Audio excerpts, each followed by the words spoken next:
Sur la punchline, dans les entretiens, les longs formats, et regardez avec qui je suis.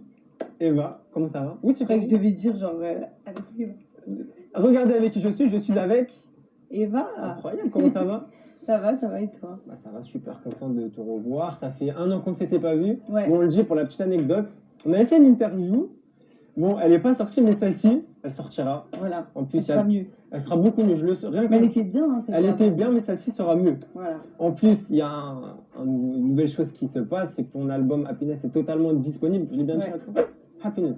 Ouais, c'est bon, tu veux dire Happiness. Happiness, qui est totalement disponible depuis vendredi. Ouais. Depuis le 19. Déjà, comment tu te sens? Quels sont les premiers retours par rapport à l'album? Bah, je suis grave contente, franchement. Moi, de toute façon, tout ce qui m'importe, c'est que les gens, ils aient capté un peu genre la vibe du truc et tout, et qu'ils kiffent en fait. Donc, voilà. Surtout que là, il y a un concept particulier par rapport à cet album. Est-ce que tu peux nous expliquer un petit peu le concept? Alors. Bah, genre, en gros, pour cet album-là, j'ai décidé de faire un truc qui me ressemblait vraiment moi, tu vois, déjà de A à Z, genre tous les sons et tous les textes, j'en ai fait beaucoup de sons, et j'ai pas voulu en mettre beaucoup dans l'album pour que ce soit vraiment concentré, que ce soit que du Eva et que ça me ressemble.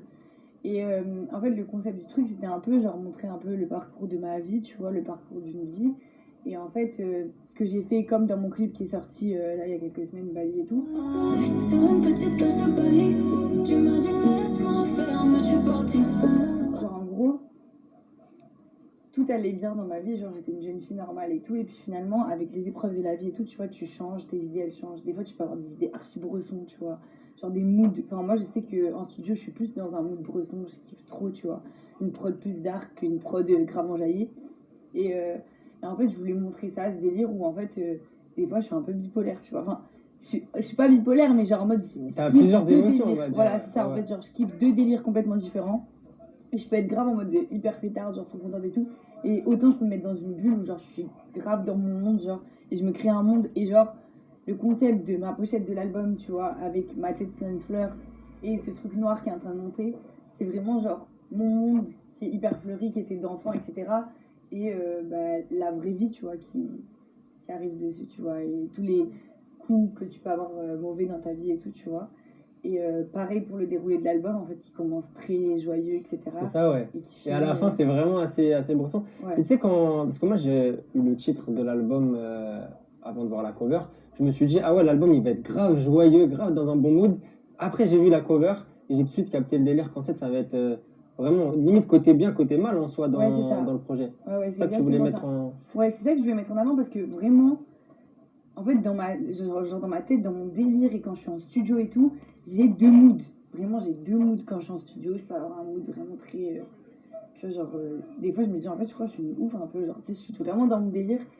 Et après, il y a des fois aussi où je peux être très joyeuse et genre kiffer quand je suis avec mes équipes, Bramsito, Raïté et tout. Genre, tu vois, on s'ambiance tous et c'est trop cool. Ça, c'est important pour toi de vraiment toujours quand même avoir ce côté bonheur, joie. Ouais, bah oui, de ouf. Après, en fait... Mon côté plus sombre, c'est pas que moi je suis quelqu'un de plus sombre, tu vois, où j'ai des idées sombres et tout, pas du tout. Mais en fait, c'est mon délire artistique, tu vois. Genre vraiment, genre artistiquement parlant, je préfère grave le côté sombre que le côté. Mais en vrai, dans Feed, il y avait déjà comme ce côté bresson. Et limite, j'ai trouvé Feed un petit peu plus bresson que Happiness. Ouais, c'est vrai. Parce que aussi dans Feed, selon les retours, etc., moi je prends aussi les commentaires négatifs, tu vois. Et dans Feed, c'était vraiment mon délire niveau musique et tout, tu vois. Il y avait grave des traps et tout, genre j'ai kiffé. Ouais. Mais je me suis dit aussi, en vrai de vrai, c'était peut-être un peu trop, tu vois. Et genre là, du coup, sur Happiness, j'ai voulu faire une grosse partie qui était joyeuse et qui enjaillait les gens, parce que j'avais plus fait trop de sons qui enjaillaient, tu vois. Qui enjaillaient les gens, mais qui restaient dans mon délire à moi, tu vois. Ça veut dire que, genre, par exemple, j'ai fait le délire sœur, tu vois, qui aurait pu être un son très joyeux, mais qu'on comprenait pas trop. J'ai voulu quand même faire un peu de la drill, tu vois, truc et tout, que ce soit dans mon délire, tu vois, et que moi, quand j'entends le son, je m'ambiance, tu vois. Est-ce que tu trouves que cet album-là, il est, on va dire, un petit peu plus Eva que le deuxième du coup? Parce que tu me disais que tu avais grave écouté ce que te disait ton public, les commentaires, les critiques, même si c'est pas toujours bon peut-être des fois de tout écouter. Ouais. Mais est-ce que tu penses qu'il est beaucoup plus Eva que le deuxième? Franchement, genre celui-là, il est plus Eva que le deuxième parce que je me suis beaucoup plus impliquée. Ça veut dire qu'on avait une tonne de sons et j'ai choisi ceux que je voulais et je me suis genre vraiment mise à fond sur ceux que je voulais. Donc, genre, c'est beaucoup plus moi, ouais. Parce que, et puis même niveau direction artistique, niveau idée, même pour mon clip, là, Bali et tout que j'ai sorti, ben genre, il y a Bali, Maudit et 2000 Roses dans le clip. Et le concept en fait du clip, c'était vraiment toutes mes idées à moi. Genre j'étais en studio, je me suis tapé mon délire, je parlais avec mes équipes et tout. Et genre je me suis tout monté dans ma tête toute seule. Et en fait je me suis dit qu'on a tous notre bête noire, notre truc mauvais dans notre vie, notre poison, tu vois, genre ce que je veux dire. Il y a des meufs, c'est un mec, il y a des gens, c'est leur famille, il y a des gens, c'est leur travail, il y a des gens, c'est... Enfin, il y a chacun leur truc différent. Et je voulais vraiment que dans le clip, on voit ce côté où tu peux avoir ta belle vie et d'un coup, il y a un truc noir qui vient t'envahir, tu vois ce que je veux dire, et t'en as peur et t'essayes de fuir, mais en même temps, c'est là et c'est en toi. Jusqu'à la fin du clip, en fait, finalement, le truc, il est venu sur moi, tu vois, et il est en moi, ça y est, c'est fini. Tu vois.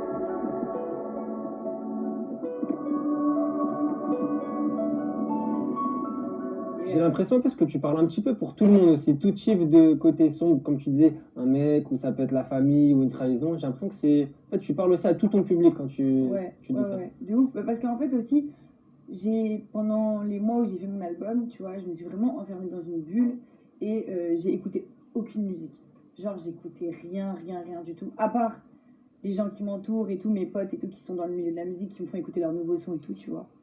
Et j'ai écouté aussi genre beaucoup de PNL, tu vois, parce que je kiffe trop. Ouais, vers des heures du matin, PNL. Ça me met dans un mood, tu vois, je suis bien quand je rentrais et tout du studio, ça me met dans un mood où en fait ça me fait grave d'émotions, enfin je sais pas comment expliquer, ça me procure grave un truc où genre ça me fait imaginer un monde, tu vois. Ça te fait planer aussi, non? Ouais, en fait ça me met trop dans un mood, tu vois.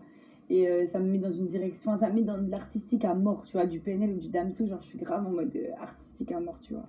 Donc j'ai rien écouté et je me suis mis dans mon truc et j'ai regardé les gens autour de moi, ce qui m'arrivait dans ma vie, ce qui arrivait aux autres, à ma meilleure amie, à mon truc et tout. Et je me suis dit, vas-y, il va falloir que je m'exprime et que je parle pour tout le monde un petit peu, tu vois.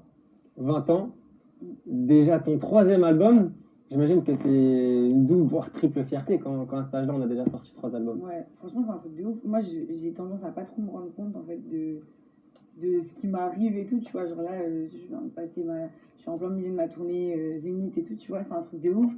Mais en même temps, genre, je suis toujours dans mon délire en mode normal, quoi, tu vois. Genre, j'arrive en fait en étant sur scène, être Eva, tu vois, la chanteuse, mais dès que je sors de scène, tu vois, et que je vois mes fans en face et que je parle avec eux, genre, c'est normal, tu vois.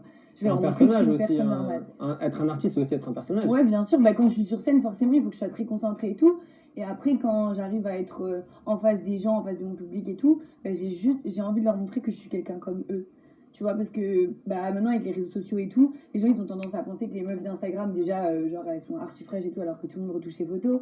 Machin, donc j'ai envie qu'ils voient, genre, on est pareil. T'en parles un peu dans l'album. Ouais, de toute cette nouvelle génération. Ouais, qui me rend ouf, en fait. Ouais. Genre, on voit qu'il y a un coup de gueule, les gars. Ouais, sur sa génération. Ouais. Justement, qu'est-ce que c'est important que tu parles de ça? Qu'est-ce que tu dirais? Qu'est-ce que tu penses de cette nouvelle génération? Et c'est quoi le conseil que tu donnerais justement à tous les jeunes qui te suivent? En fait, aux jeunes et aux parents, en fait, genre aux parents de surveiller ses enfants et d'éduquer ses enfants. Tu vois, après, je dis pas que les parents n'éduquent pas leurs enfants, mais je sais pas, il y a un problème, il y a un réel problème.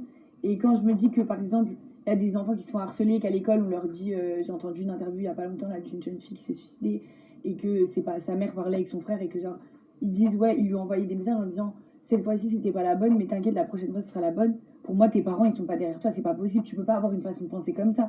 Enfin, c'est n'importe quoi, que ce soit ça, ou que ce soit des filles qui ont un peu trop de graisse sur le ventre et qui vont penser que genre elles sont grosses, mais genre pas du tout, genre allô, genre faut se réveiller, ça n'existe pas, ce monde-là, ça n'existe pas. Et faire des chirurgies à 20 000 euros, oui, ça existe, bien sûr, 20 000, 30 000, il y a des meufs, elles ont 200 000 euros sur leur corps, bien sûr, ça se peut, mais c'est pas la vraie vie, genre, c'est ça le truc. Et puis même ces filles-là qui refont tout, leurs photos Instagram, elles sont retouchées, tu vois ce que je veux dire? Donc en fait, c'est dans un monde faux, où au final, les jeunes qui n'ont pas forcément l'argent, etc., même les filles sont prêtes à tout pour être connues, pour pouvoir gagner de l'argent, tu vois.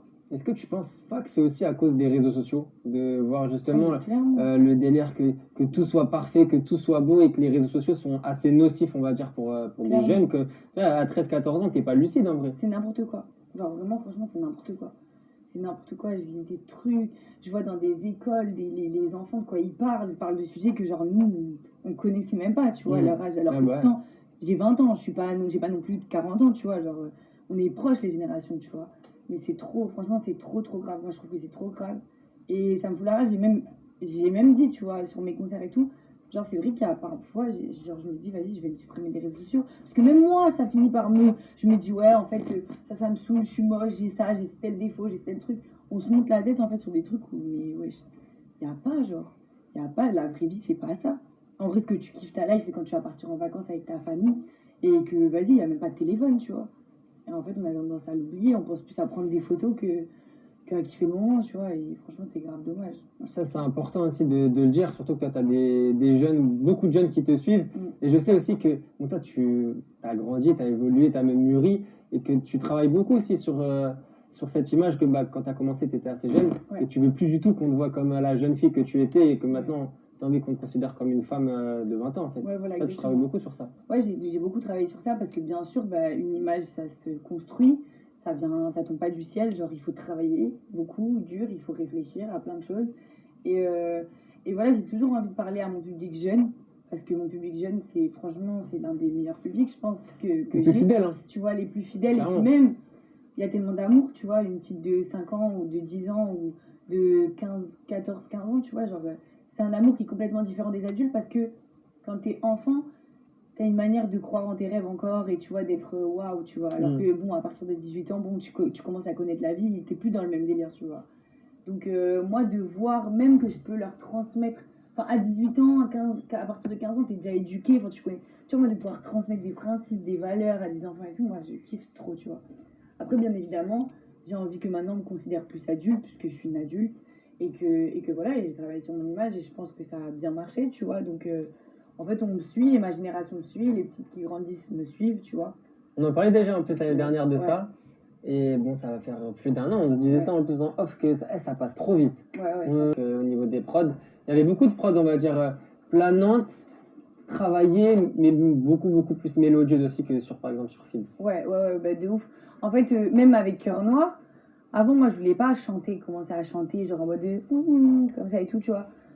C'était pas mon délire, tu vois ce que je veux dire. Mais en fait, j'ai réussi avec Cœur Noir à apporter le délire de chanter sans forcément être là en mode le mec qui m'a trompé, je suis au bout de ma life, tu vois. Et genre, je voulais grave justement apporter ce truc de rester genre un peu forte, tu vois, mais chanter. Ouais. En fait, c'est ça le truc. Et même, dire de vente et pas tout. forcément, non, moi j'aime pas parler de chiffres, tu connais. Pour moi, les ventes, ça fait pas la qualité du projet. Ouais, de ouf. Donc pour toi, c'est quoi les objectifs? D'accord. Mais c'est vrai, on est. Ah oui, non, c'est un truc de ouf. Bah oui, maintenant, je le ça- répète, je vous le dis, je vous le redis à chaque fois, mais pour moi, les chiffres ne font pas la qualité d'un Non. projet. Non. Donc moi, quand je te parle d'objectifs, c'est plus, je sais pas, de messages que tu veux faire passer, d'un step que tu vas avoir musicalement ou encore personnellement, comme à chaque projet. C'est quoi vraiment les réels objectifs? Moi, franchement, mon objectif, c'est que les gens, ils kiffent mon album, tu vois, que quand ils écoutent mon album, ils passent un bon moment. Et que les gens comprennent maintenant dans la direction dans laquelle je veux aller. Et voilà, en vrai, hein, juste franchement, tant que les gens ils kiffent mon album, je suis trop contente. Et personnellement, toi, est-ce que c'est aussi un moyen d'encore passer un cap musicalement, personnellement? Ouais, bah en vrai, je suis grave contente parce que niveau tout, tu vois, même niveau mix de l'album, niveau prod et tout ça, je sais que c'est beaucoup plus qualitatif qu'avant.